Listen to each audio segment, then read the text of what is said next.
Mes salutations bien-aimés dans le Seigneur, au nom de Jésus-Christ, Shalom.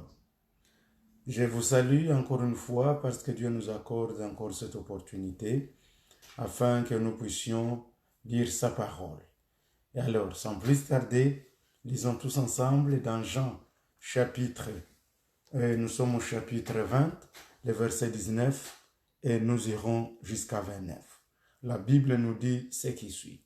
Le soir de ce jour qui était le premier de la semaine, les portes du lieu où se trouvaient les disciples étant fermées à cause de la crainte qu'ils avaient des Juifs, Jésus vint, se présenta au milieu d'eux et leur dit, « La paix soit avec vous. » Et quand il lui dit cela, il leur montra ses mains et son côté. Les disciples firent dans la joie et, dans la joie en les voyant, envoya le Seigneur. Jésus leur dit de nouveau, « La paix soit avec vous. » Comme le Père m'a envoyé, moi aussi, je vous envoie. Après ces paroles, il souffla sur eux et leur dit, « Recevez le Saint-Esprit. Ceux à qui vous pardonnerez les péchés, ils leur seront pardonnés, et ceux à qui vous les retiendrez, ils leur seront retenus. » Thomas s'appelait Didyme. L'un des 12 n'était pas avec eux lorsque Jésus vint.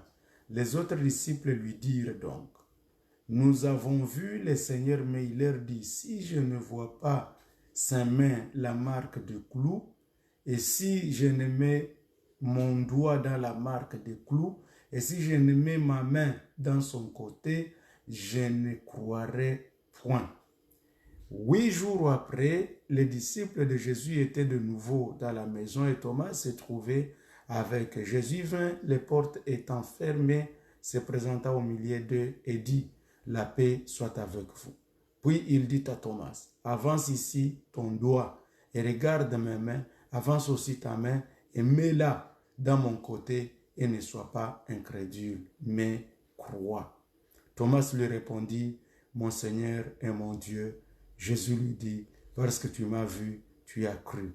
Heureux ceux qui n'ont pas vu et qui ont cru. » Amen. Alléluia. Frères et sœurs dans le Seigneur, la paix, c'est quelque chose de très important. Quand aujourd'hui, nous puissions voir ce qui se passe à travers le monde, à travers les pays qui sont en guerre, et précisément si vous pouvez voir ce qui se passe aujourd'hui en Ukraine, et des fois vous voyez ce qui se passe dans certaines contrées d'Israël, et même partout à travers le monde, là vous allez comprendre que la paix c'est quelque chose de très important. Or la paix signifie tout simplement, par définition, l'absence de conflit. L'absence de conflit, c'est ça au fait la paix. Mais en réalité aujourd'hui, quand nous lisons ce texte, les sujets dont je veux parler aujourd'hui et qui nous intéressent le plus, c'est qu'aujourd'hui, j'ai intitulé mon sujet comme suit, « Jésus mérite l'adoration et mes raisons de l'adorer et de le servir lui seul. » Jésus mérite l'adoration, mes raisons de l'adorer et de le servir lui seul. Alors, je suis dans une joie immense, bien-aimés dans le Seigneur, de vous connaître très nombreux et je vous vois là où vous êtes, vos réactions. Partagez également la vidéo auprès des autres et Dieu nous bénira encore une fois. Alors, nous allons d'abord commencer. Nous avons un petit plan de notre étude. Nous allons faire la structure, l'explication du texte. Nous passerons aussi à la question de la définition de qu'est-ce que la paix selon la Bible. Nous parlerons également de pourquoi Jésus était-il mort et des bénéfices de la résurrection de Jésus. Et enfin, pourquoi il mérite notre adoration. Voilà les 5 éléments principaux dont nous allons parler si Dieu nous fait grâce pendant les quelques minutes que nous allons parler de la parole de Dieu. Alors, frères et sœurs, prions. Seigneur, au nom de Jésus, entre tes mains, je recommande ta parole. Merci pour les bien-aimés qui nous suivent de partout à travers le monde et qui seront bénis par cet enseignement aujourd'hui. Bénis-les, accorde-leur ta paix dans leur foyer, dans leur maison, dans leurs entreprises. Accorde-leur ta paix, Seigneur, dans tout ce qu'ils entreprennent et dans tout ce qu'ils voient. Au nom du Seigneur Jésus, je te remercie, mon Dieu. Amen. Que Dieu vous bénisse. Alors, je viens de lire un texte dans l'Évangile selon Jean. au chapitre 20, les versets 19 jusqu'à 29. Et ici, nous sommes après la résurrection de Jésus-Christ. Et ici, la Bible nous dit que ce soir-là, ce jour-là qui était juste le premier de la semaine, donc les portes du lieu où se trouvaient les disciples étaient fermées. Ici, nous voyons les disciples qui étaient enfermés dans un lieu et la Bible nous dit tout simplement parce qu'ils craignaient les Juifs. Et quand nous sommes dans l'évangile selon Jean, le mot juif signifie tout simplement les autorités juives, notamment les scribes, les pharisiens, vous avez les sadducéens, vous avez également tout ce monde-là comme les sacrificateurs, tous ceux-là qui ont été des acteurs principaux dans l'arrestation, la souffrance et la crucifixion et la mort de Jésus-Christ, du moins d'une manière humaine. Et la Bible nous dit pendant que les disciples, eux, s'enfermaient parce qu'ils avaient peur de ces Juifs-là. Ils avaient peur qu'ils ne soient tués comme on venait de tuer leur Seigneur Jésus-Christ. Alors ils se sont cachés. Oui, c'est vrai. Qu'à un certain moment, tu peux te cacher, tu peux avoir peur de telle ou telle autre situation. Et c'est la raison pour laquelle Jésus s'est présenté au milieu d'eux et leur dit, la paix soit avec vous. Ici, Jésus-Christ arrive, les portes étaient fermées. Ici, il n'est plus limité. Donc, après sa résurrection, il n'est plus limité par les portes, ni les fenêtres, ni les murs. Maintenant, il est omniprésent, il est esprit, il passe à travers les portes fermées, il passe à travers les murs et du coup, instantanément, les disciples voient le Seigneur apparaître. Gloire au Seigneur Jésus. Et quand tu lis cela, la Bible dit, il leur a montré ses mains et son côté et les disciples firent dans la joie en voyant le Seigneur. Voilà la première réaction.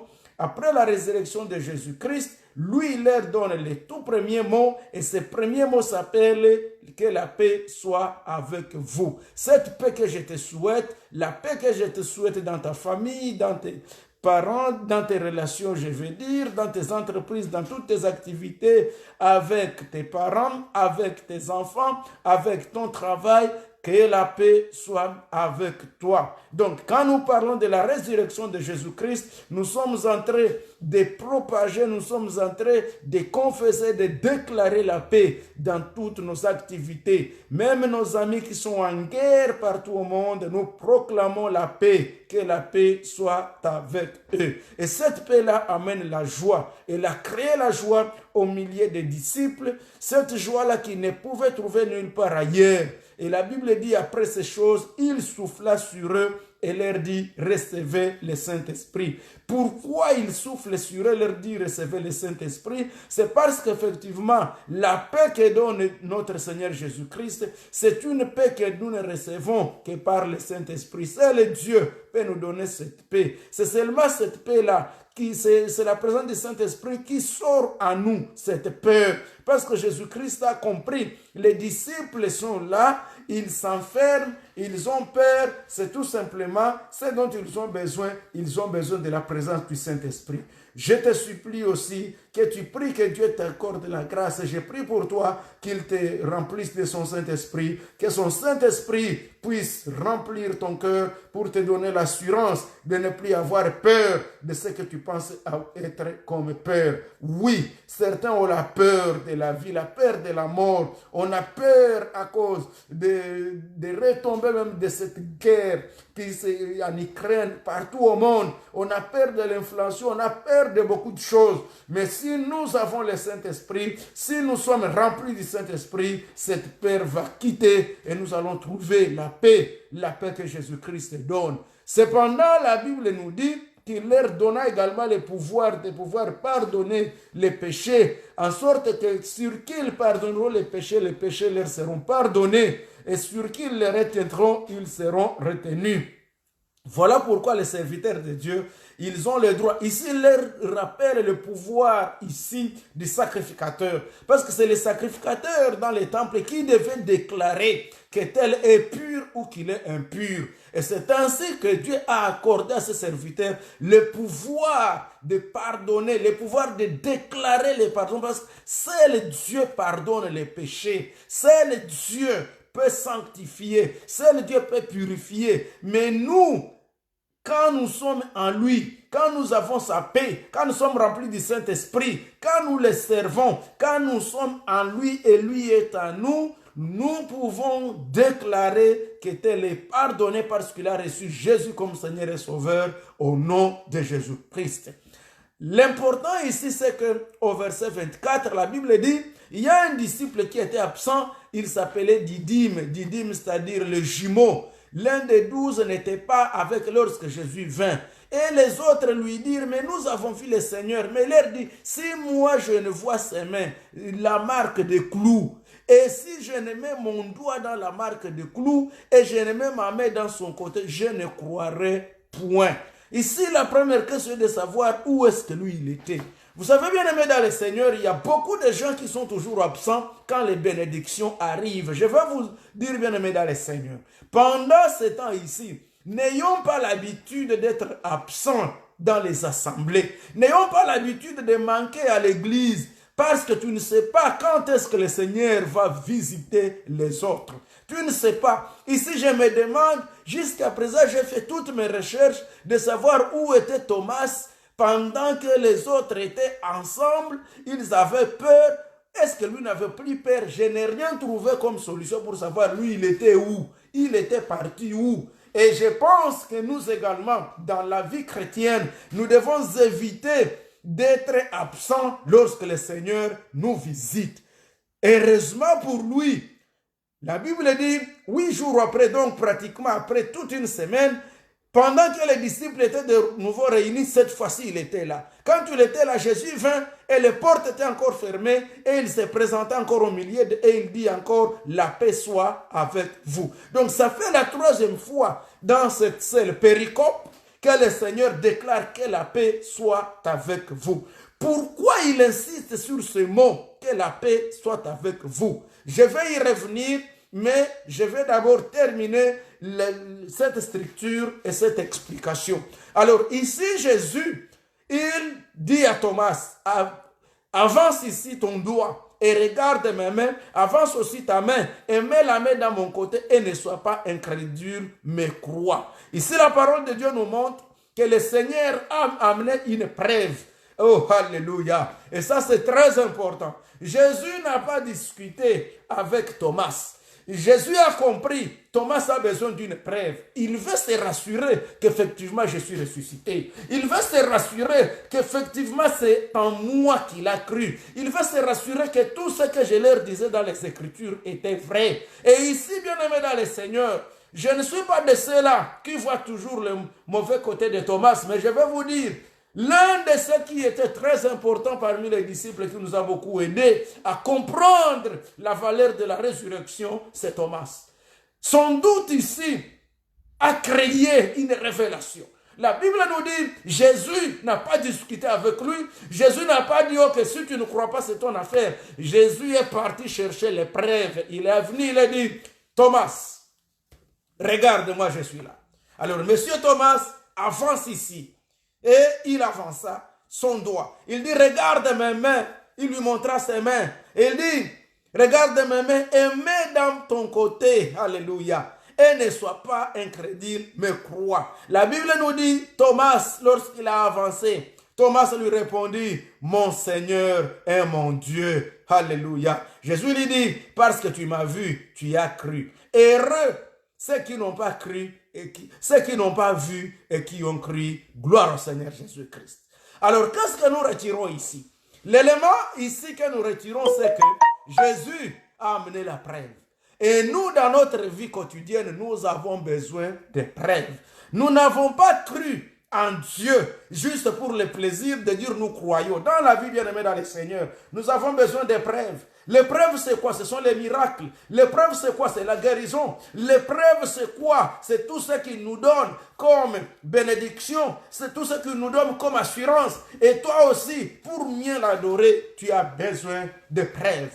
tu as besoin. Et il est encore là. Jésus ne se fâche pas quand nous lui disons, Seigneur, c'est toi qui m'as envoyé. Tu dis que tu nous as envoyés. Mais donne-nous des preuves pour que les autres croient qu'effectivement c'est toi qui nous as envoyés. Les preuves sont quoi? C'est quand nous prions qu'il exauce la prière. Tu es malade, lorsque nous demandons la guérison, qu'il t'accorde la guérison, c'est ça la preuve. Alléluia. Et Jésus s'est présenté, il a prouvé à Thomas, voilà, oui, je suis ressuscité. La preuve est la suivante, je suis là, ne t'en fais pas. Regarde là où l'on m'avait cloué. Regarde mon côté là où le sang avait coulé. Et directement Thomas s'est dit, mon Seigneur et mon Dieu. Alléluia. Regarde la différence. Une petite analyse. Lorsque Jésus est apparu aux autres disciples, ils étaient juste dans la joie. Ils se sont réjouis de voir le Seigneur et leur joie s'était arrêtée par là. Il a même soufflé sur eux le Saint-Esprit. Ils sont juste restés dans la joie. Mais Thomas, lui, lorsqu'il a vu le Seigneur, lorsqu'il a vu la preuve, il n'est pas resté seulement dans la joie. Il est allé en profondeur pour dire mon Seigneur est mon Dieu, c'est-à-dire pour commencer à adorer. Je vous souhaite, bien-aimés dans le Seigneur, que lorsque nous sommes en train de nous rappeler que Jésus était mort et qu'il est ressuscité, mettons en l'esprit que dans cela, nous ne devons pas rester juste au niveau d'être joyeux. Nous devons aller à l'étape de la louange et de l'adoration. Nous devons aller à l'étape de la grande révélation. Ici, la divinité de Jésus-Christ est affirmée par les Écritures. Et Jésus n'a pas refusé à Thomas pour lui dire, mais pourquoi tu m'appelles Dieu? Il dit, mon Seigneur est mon Dieu. Ici, ça prouve que Jésus-Christ est réellement Dieu. Qu'à cela ne tienne ou n'en déplaise à ceux qui ne croient pas que Jésus est Dieu. Mais Jésus n'a pas refusé à Thomas pour lui dire, mais Thomas, comment tu m'appelles Dieu? Non, ce n'est pas mon frère James qui me suit, qui va refuser, ni sa famille. Ici, Jésus lui-même a reconnu qu'il était Dieu. Alléluia. Et comme il est Dieu, c'est tout simplement parce qu'il a prouvé des preuves. Effectivement, à cause de la résurrection de Jésus prouve que Jésus-Christ est Dieu. Sa résurrection prouve qu'il mérite d'être loué et d'être adoré. Et ici, Jésus dit à Thomas, parce que tu m'as vu, tu as cru. Heureux ceux qui n'ont pas cru et ceux qui n'ont pas vu et qui ont cru. Ici, Jésus ne dit pas à Thomas, maintenant, que ce soit la dernière fois de demander la preuve. Non, il a toujours besoin de preuves. Et toi aussi, tu as besoin de preuves. Moi, j'ai besoin de preuves pour que nous puissions continuer à les témoigner. Les disciples ont témoigné partout où ils allaient que oui, le Seigneur est ressuscité. C'est parce qu'ils ont eu des preuves. Alléluia. Ils ont eu des preuves. Alors, le deuxième point, je veux parler de qu'est-ce que la paix selon la Bible. Parce que quand vous regardez ici, il y a un mot qui se répète 3 fois. Que la paix soit avec vous. Que la paix soit avec vous. Pourquoi la paix? Effectivement, la paix, d'abord, je vais juste commencer par la définition. Ça, c'est le deuxième point.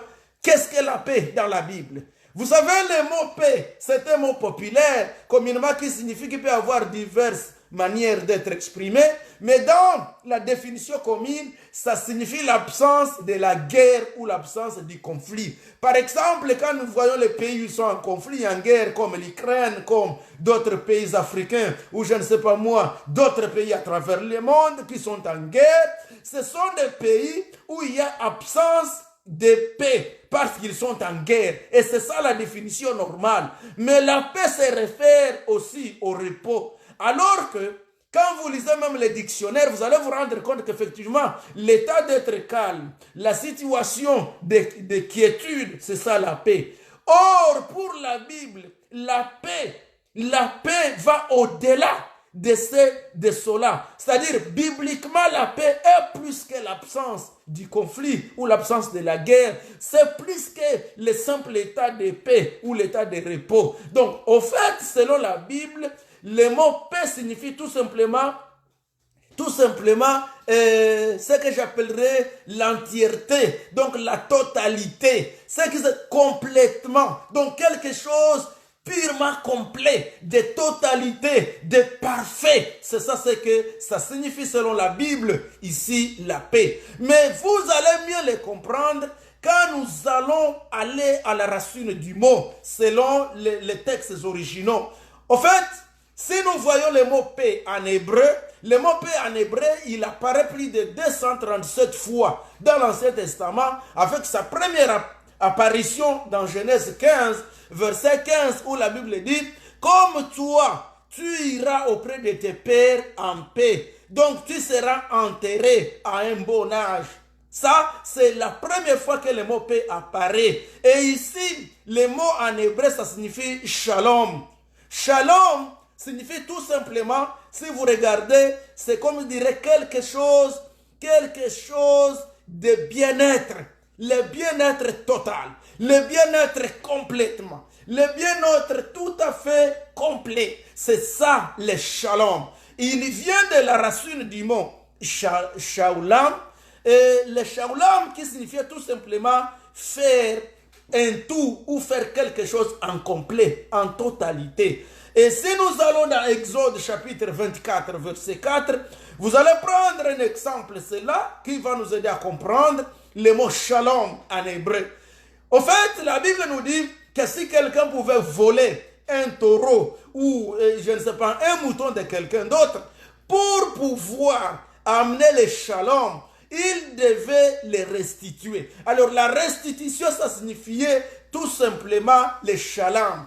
Donc le verbe, la racine, ça vient de shalom, avec bien sûr les trois mots, vous avez shalom, donc le shalom. Le shalom aussi, c'est le fait de restituer ce que vous avez volé, ou le fait de vous restituer ce que vous avez volé. Et c'est ça qui a donné le mot shalom. Donc, en d'autres termes, il ne peut y avoir de vrai shalom, de vraie paix que lorsqu'il y a la restitution. Effectivement, c'est lorsque tout est remis en complet, tout est remis en état normal, il n'y a plus de déficience ni de manque. C'est ça ce qu'on revoyait dans l'Ancien Testament comme shalom.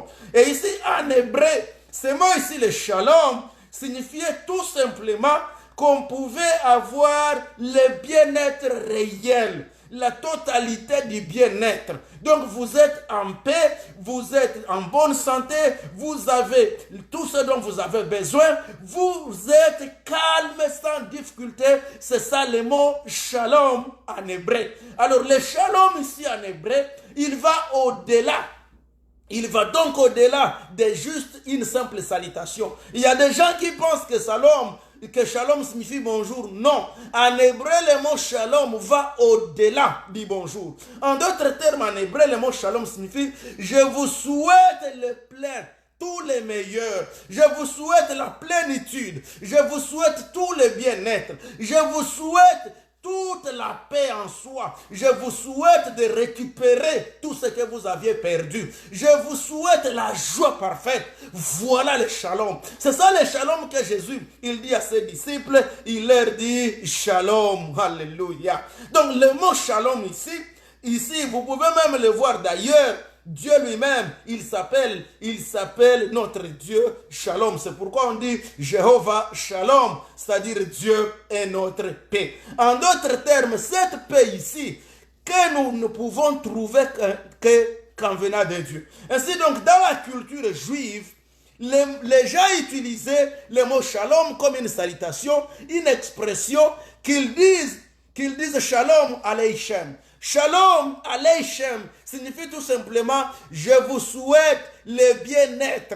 Donc que le bien-être soit avec toi. Shalom Aleichem. Shalom Aleichem. Donc que le bien-être soit avec toi. Que tout le bonheur soit avec toi. Et Jésus dans le Nouveau Testament, avec tous les disciples, il se saluait. Et vous allez voir que ça a pris beaucoup de temps. Il se saluait Shalom. Shalom Aleichem. C'est ça que même nous avons lu dans Jean chapitre 20, verset 19, le Shalom Aleichem. Alors le Shalom Aleichem C'est ce que moi aussi je vous souhaite.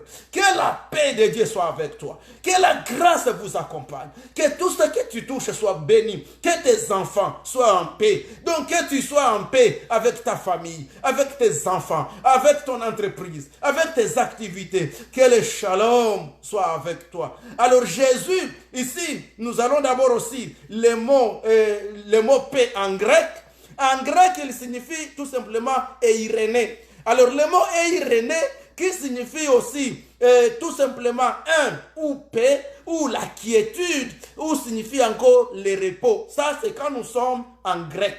Alors ce mot ici, selon son origine, sa racine c'est eiro. En grec sa racine c'est eiro qui signifie tout simplement réunir ensemble ou joindre ensemble ou lier quelque chose d'un tout ensemble. En d'autres termes, ça veut signifier que lorsque nous parlons de eiréné, ici nous voyons l'unité. Donc, quand quelqu'un vous salue, eiréné, c'est-à-dire, je vous souhaite qu'on soit unis. Je vous souhaite qu'il y ait la paix entre toi et nous. Je souhaite qu'on soit... Donc, en d'autres termes, les gens en conflit ne pouvaient pas se saluer shalom ni eiréné parce qu'il y a quelque chose qui les sépare. Alors que lorsqu'on se salue deux à deux personnes, eiréné, ici en grec, ça signifie qu'il y a eu une certaine réconciliation entre deux frères. Deux amis qui étaient séparés, ils se réconcilient. Voilà qu'ils sont revenus tous ensemble. Voilà que la relation est totalement parfaite. Une toute bonne relation. Eiréné. Alors, si nous pouvons revenir tous ensemble, vous allez vous rendre compte que ce mot ici, eiréné, apparaît dans le Nouveau Testament, dans Matthieu 10, verset 13, lorsque Jésus-Christ il dit à ses disciples que si vous entrez dans une maison, et que cette maison-là, on vous accueille en eiréné, donc, et vous direz que votre eiréné demeure dans cette maison-là. Donc, que votre paix reste dans cette maison. Et si l'on ne vous reçoit pas, alors la Bible dit, restez, retournez avec votre eiréné, restez avec votre shalom, retournez vous-même avec votre paix. Et il apparaît plus de 91 fois dans le Nouveau Testament ce mot eiréné.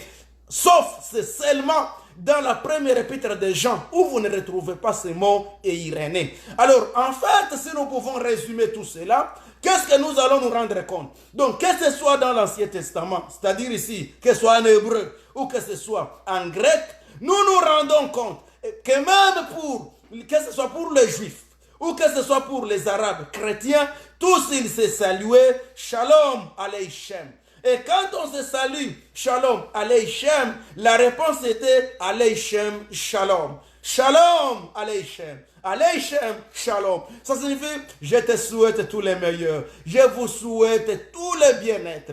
Je vous souhaite que cette grâce soit sur vous. Que toutes les bonnes choses soient sur vous. Et même en latin, cette formule a été reprise également en latin où il disait, maintenant pax vestra reverteture ad vos. Donc, que la paix retourne sur vous. Et nous allons avancer tout en nous rendant compte que si nous mettons maintenant tous ces mots ensemble, nous allons nous rendre compte que, bien-aimés dans le Seigneur, la paix de Dieu est différente de la paix que le monde donne. Même Jésus l'avait bien dit, je vous donne ma paix, ce n'est pas comme celle que le monde donne.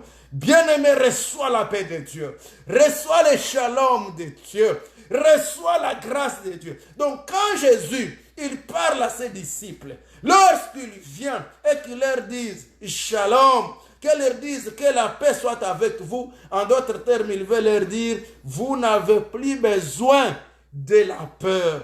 Vous n'avez plus besoin d'avoir peur de quoi que ce soit. Parce qu'en fait, ces disciples ici, tous en tant que juifs, ils comprenaient ce que ça signifie le shalom. Ça signifie en d'autres termes que nous devenons maintenant unis. Nous devenons maintenant un. On nous a restitué ce qu'on avait perdu. Parce que, souvenez-vous que dans le jardin d'Éden, lorsqu'Adam et Ève ont péché, nous avons eu une inimitié entre nous et Dieu. Alors cette inimitié-là, pour qu'elle soit rétablie, qu'on soit encore ensemble, que tout soit encore parfait, qu'on revienne en un tout, ça s'appelle le shalom. Et seul Dieu a le shalom. Alléluia. Donc ici, la définition du mot shalom est au-delà d'une simple paix. C'est au-delà juste d'une absence de conflit ou d'une absence de guerre. Ici donc, ça reprend l'action de restaurer une relation qui était brisée. Alléluia. Donc quand nous disons, quand vous entendez un juif ou un hébreu, vous saluez shalom, c'est différent de tout autre chrétien qui dit tout simplement shalom, comme si c'était une simple salutation, comme si c'était un bonjour. Ici, c'est au-delà. Donc ici, on est en train de parler et de montrer une tranquillité profonde. Donc c'est un état d'une perfection, un état que je pouvais même appeler de complet, d'un tout entièrement. Voilà le shalom dont Jésus-Christ vient d'annoncer à ses disciples. Donc, bibliquement, le mot ici, la paix, c'est quelque chose que nous ne pouvons créer de nous-mêmes. C'est quelque chose qui est le fruit de l'esprit. C'est une paix qui a Dieu comme source. C'est une paix. Et d'ailleurs, il s'appelle lui-même Adonai Shalom. Dans Juge, chapitre 6, verset 24, notre Dieu s'appelle Adonai Shalom, qui signifie le Seigneur et paix. Alléluia. Donc Jésus, qui est le prince de paix aussi, quand vous lisez dans Isaïe, chapitre 9, verset 6, et d'autres, verset 5, la Bible dit que Jésus-Christ est un fils vous est né, il sera appelé le prince de paix. Ça, c'est Jésus-Christ. Alors, à cause de cela, nous avons trois voies à travers lesquelles nous recevons cette paix-là, ce shalom, cette Irénée. Nous recevons le shalom et je continue à vous souhaiter que le shalom, je continue à vous souhaiter que cette paix-là de Dieu soit avec vous. Recevez bien aimés dans le Seigneur ma salutation, le shalom aleichem. Shalom aleichem. Ici, en trois voies. Il y a d'abord la paix avec Dieu. Dans Romains 5.1, la Bible nous dit que vous avez eu la paix avec lui à cause de la mort de Jésus-Christ. Jésus nous a donné la paix. Donc il nous a réconciliés. Parce qu'ici c'est une paix qui signifie tout simplement la réconciliation. Nous sommes réconciliés avec Dieu. Donc quand Jésus revient devant ses disciples pour leur dire que la paix soit avec vous, alléluia. Jésus est en train de leur dire maintenant, vous avez la paix avec Dieu. Donc vous n'êtes plus en conflit avec Dieu. Gloire au Seigneur Jésus. Donc la résurrection de Jésus-Christ nous donne la restauration de la relation avec Dieu. Gloire au Seigneur Jésus-Christ. Ici nous sommes dans Romains chapitre 5. Vous pouvez lire le verset 1er et vous pouvez lire Ephésiens chapitre 2, verset 13. Et la Bible nous dit, si je peux lire rapidement Romains chapitre 5, verset 1er, pour que nous puissions bien comprendre le shalom. Alléluia. Shalom bien-aimé. Étant donc justifiés par la foi, nous avons la paix avec Dieu par notre Seigneur Jésus-Christ. Donc seul Jésus-Christ nous donne le shalom avec Dieu. Voilà la signification de ces mots. Nous avons la paix avec Dieu. C'est-à-dire, nous ne sommes plus en conflit avec Dieu. C'est-à-dire, nous sommes restaurés. La relation avec Dieu est restaurée. La résurrection de Jésus-Christ nous restaure la relation avec Dieu. Au verset 10 de Romains 5, la Bible dit, car si lorsque nous étions ennemis, nous avons été réconciliés avec Dieu par la mort de son Fils. À plus forte raison, étant réconciliés, serons-nous sauvés par sa vie. Donc, c'est la mort de Jésus-Christ qui nous donne le shalom, qui nous donne le Irénée, qui nous réconcilie, cette pax. Et c'est pourquoi Jésus a dit, je vous donne ma paix, et la paix que je vous donne, ce n'est pas comme la paix du monde. Parce que Jésus est venu pendant que l'Empire romain régnait, et pendant le règne de l'Empire romain, on avait ce qu'on appelait communément la Pax Romana. La Pax Romana, c'est-à-dire c'était la paix de l'Empire romain. C'était la paix de cet Empire romain qui faisait en sorte que les gens pouvaient circuler facilement. Il n'y avait pas de guerre dans l'Empire romain. Mais Jésus dit, ma paix que moi je vous donne, ce n'est pas comme cette paix. Oui, effectivement, ce n'était pas comme cette paix. La paix de l'Empire romain, c'était juste une paix parce qu'il n'y avait pas de guerre, une absence de guerre. Alors que la paix que Jésus donne, c'est une réconciliation avec Dieu. C'est pourquoi la Bible dit, nous avons la paix avec Dieu. Romains 5.1. Et Romains 5.10, la Bible dit, nous étions ennemis, nous avons été réconciliés avec Dieu par la mort de son Fils. Alléluia. Donc nous sommes réconciliés et nous serons sauvés par la vie. Voilà ce que la Bible nous dit, cette paix-là qui nous donne. Et en Éphésiens chapitre 2, verset 13, la Bible ajoute, et la Bible dit clairement là-bas, en rapport avec cette paix-là, c'est pourquoi vous autrefois païens dans la chair, et appelés incirconcis par ceux qui sont appelés circoncis, et qui ne sont, verset 13 plutôt, mais maintenant en Jésus-Christ, vous qui étiez jadis éloignés, vous avez été rapprochés par le sang de Jésus-Christ. Donc le shalom dont la Bible parle, c'est un rapprochement avec Jésus-Christ. C'est un rapprochement avec Dieu. Voilà pourquoi Jésus mérite l'adoration. Voilà pourquoi Jésus mérite qu'il soit loué. Alors le deuxième point, c'est la paix avec les autres. Donc Jésus-Christ est notre paix avec les autres. En lui, nous avons la réconciliation avec les autres. Nous avons la vie et la paix avec les autres. Ça, c'est Colossiens 1, 19 à 20. Et nous avons cette relation de l'un avec l'autre. Ça, c'est dans 1 Jean, chapitre 1er, verset 9. Et même dans Éphésiens 4, 3. Il y a aussi le troisième point, une autre voie, la paix avec nous-mêmes. Gloire au Seigneur Jésus. 2 Corinthiens 5, 17, la Bible dit que si quelqu'un est en Christ, il est une nouvelle créature. Les choses anciennes sont passées et maintenant toutes choses sont devenues nouvelles. Donc là, nous avons la paix avec nous-mêmes. Vous savez, ceux qui ont Jésus-Christ, ils confessent Philippiens 1, 6, qui dit que cette œuvre qu'il a commencée en nous, il l'amènera jusqu'à la perfection. Son shalom. Et dans 1 Thessaloniciens 5, 23 à 24, il dit, rendez grâce à Dieu en toutes choses, car c'est ça la volonté de Dieu. Et là, vous recevrez la paix. Et la paix de Dieu sera toujours avec vous. Donc même quand vous avez les tribulations, même quand vous êtes en train de pleurer, bien-aimés dans le Seigneur, la paix de Jésus-Christ nous met tous ensemble. C'est pourquoi, dans Jean 16, 33, il a dit, vous aurez des tribulations dans ce monde, mais j'ai vaincu. Alléluia. Vous aurez des tribulations, mais j'ai vaincu. Alors prenez le courage. Prenez le courage. C'est ça ce qu'il est venu leur déclarer. Donc les attributs de cette paix-là, d'une manière biblique, c'est que la paix de Dieu, c'est l'esprit. C'est un fruit de l'esprit. Et cette paix-là nous aide à amener et à être même des faiseurs de paix avec les autres.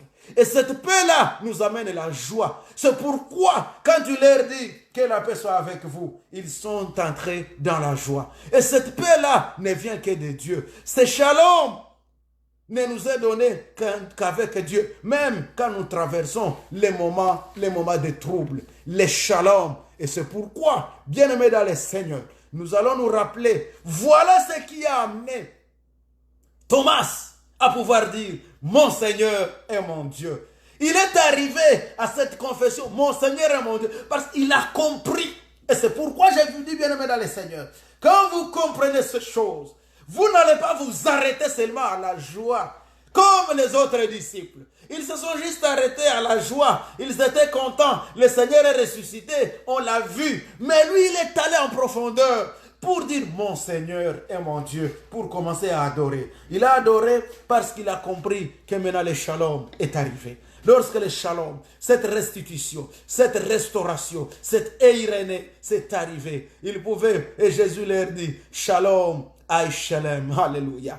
Shalom, aïe shalom. Parce qu'ils ont reçu cette paix-là, ils ont reçu cette quiétude, ils ont reçu c'est tout, cette complétude au nom du Seigneur Jésus-Christ. Et nous pouvons nous poser maintenant la question, mais pourquoi Jésus-Christ est mort? Ça, c'est le troisième petit point. Pourquoi Jésus est mort? Ici, avant d'arriver à la mort de Jésus-Christ, Je veux d'abord que nous lisions ensemble Ephésiens chapitre 2, 11 jusqu'à 22, que nous comprenions notre ancien état. Nous étions dans quel état pour que Jésus meure pour nous? La Bible dit, Ephésiens 2, 11, c'est pourquoi vous, autrefois païens dans la chair, appelés incirconcis par ce qu'on appelle circoncis, et qui le sont à la chair et par la main de l'homme, souvenez-vous que vous étiez en cet allant sans Christ. Le premier élément dans la vie, il faut éviter d'être des personnes qui oublient.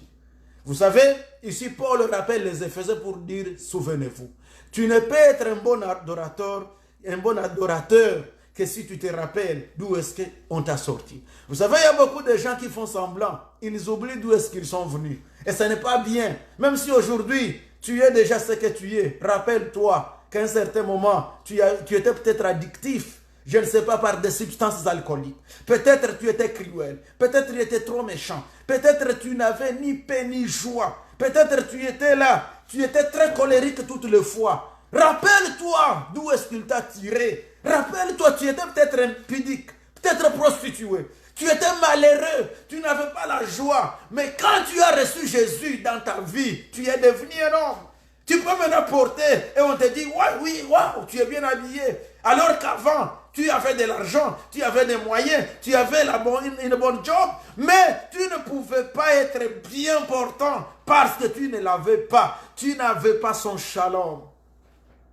C'est pourquoi Paul leur dit, souvenez-vous autrefois. Alléluia. Il faut toujours se rappeler. On ne peut adorer mieux le Seigneur que quand on se rappelle d'où il nous a sortis.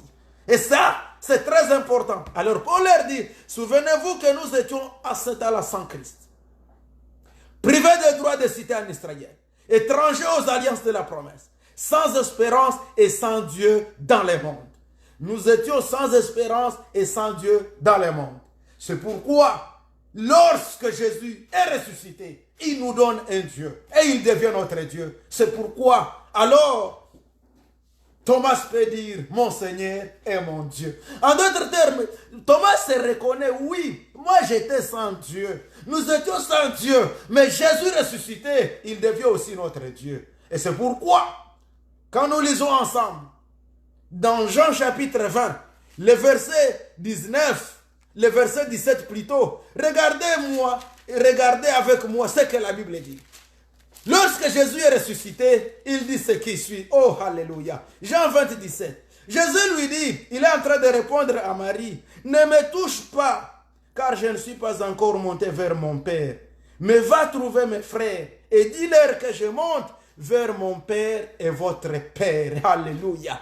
C'est la résurrection de Jésus-Christ qui nous donne un Père. Nous étions sans Père. Et il ajoute, vers mon Dieu et votre Dieu. Amen. Donc, Adonai est devenu notre Dieu. Dans certaines cultures, beaucoup de gens avaient leur Dieu. Et si vous pouvez aller, que ce soit en Égypte, que ce soit en Mésopotamie, dans toute l'humanité, peu importe les continents, chaque continent avait son Dieu. Il y avait les Isis, il y avait les Zéus, il y en avait beaucoup en Égypte. Il y avait même les Dagon, il y avait les Baals, il y avait les Astartés. Tout ça en Palestine et partout. Même en Afrique, il y avait d'autres dieux. Même en Amérique, chaque peuple avait son Dieu. Et tous ces dieux-là n'étaient pas dignes parce qu'ils ne peuvent pas sauver. Mais ici, la résurrection de Jésus-Christ, un seul peuple avait le vrai Dieu, c'était Israël. Et nous, on n'était pas des Israélites. Ces dieux-là n'étaient pas notre Dieu. Mais c'est Jésus. Alléluia. C'est Jésus qui nous a donné le pouvoir d'avoir un Dieu. Et il dit, va dire à mes disciples que je m'en vais. Je vais aller auprès de mon Père qui est aussi votre Père.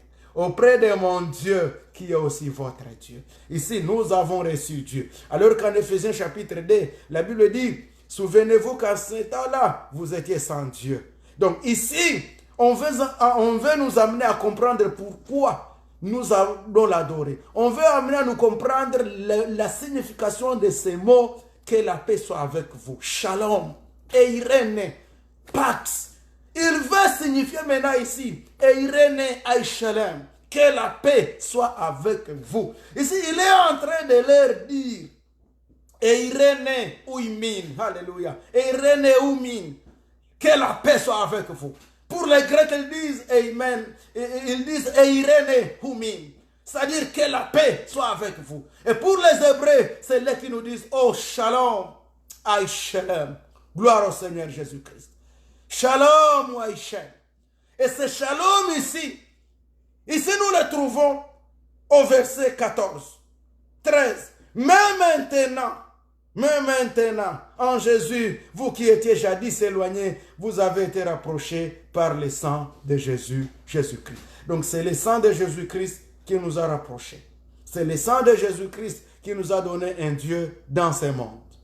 Et la Bible continue à dire, vous n'êtes plus des étrangers ni des gens du dehors, mais vous êtes concitoyens des saints, gens de la maison de Dieu. Vous avez été édifiés par le fondement des apôtres et des prophètes. Jésus-Christ lui-même étant la pierre angulaire. En lui tout l'édifice, bien coordonné, s'élève pour être un temple saint dans le Seigneur. En lui vous êtes aussi édifiés pour être une habitation de Dieu en esprit. C'est lorsque Thomas a compris tout ça qu'il déclare, il dit, mon Seigneur est mon Dieu. Il ne s'arrête pas comme les autres se sont arrêtés juste à se réjouir, mais il va en profondeur. Je te souhaite d'aller en profondeur. Tu as déjà la preuve qu'il est le Seigneur. Tu as la preuve qu'il n'y a pas d'autre Dieu comme lui. Tu as la preuve que Jésus mérite. Alors, entre en profondeur pour l'adorer. Pourquoi Jésus était-il mort? Jésus était-il mort pour nous approcher de Dieu? 1 Pierre 3, 18. Comme nous étions loin, Jésus est mort. C'est ce que je venais de lire dans Ephésiens 13. Il nous a rapprochés. Nous qui étions éloignés, nous sommes devenus approchés de lui. Jésus est mort également. Pourquoi? Tout simplement parce que il devait nous révéler le caractère de Dieu.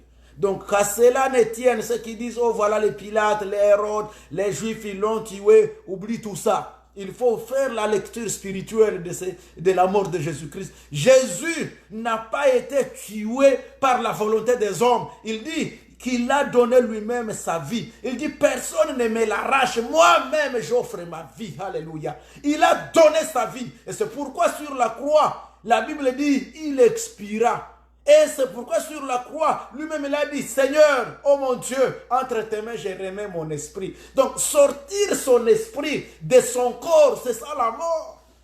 Jésus lui-même, il donne sa vie. Alléluia. C'est comme qu'il donne sa vie pour nous sauver. Lui-même déclare, je ne suis plus. Oh, ça c'est terrible, bien-aimé dans le Seigneur. Personne n'avait le pouvoir de l'arracher. Et c'est pourquoi il a dit à ses disciples, j'étais avec ces gens qui sont venus le chercher. Il dit, j'étais avec vous tout le temps. Vous ne m'avez rien fait. Mais maintenant, je vous donne le pouvoir. Oh, alléluia. Gloire au Seigneur Jésus. Jésus était mort pour prouver la justice de Dieu. Jésus est ressuscité également pour diverses raisons. Pourquoi? Ou quels sont les bénéfices de la résurrection? Jésus est ressuscité pour déclarer qu'il était réellement le Christ, le Fils de Dieu. Romains 1 à 4. Jésus est ressuscité. C'est ça, sa résurrection, qui nous garantit aussi notre résurrection. Parce qu'il est ressuscité, vous et moi nous ressusciterons et nous irons auprès de lui. 1 Corinthiens 15, 19 à 23. La résurrection de Jésus-Christ prouve que nous ne sommes plus des pécheurs. Nous ne sommes plus dans nos péchés. Nous sommes maintenant pardonnés. Alléluia. 1 Corinthiens 15, 17. Et si Christ n'était pas ressuscité, notre foi serait nulle, serait vaine.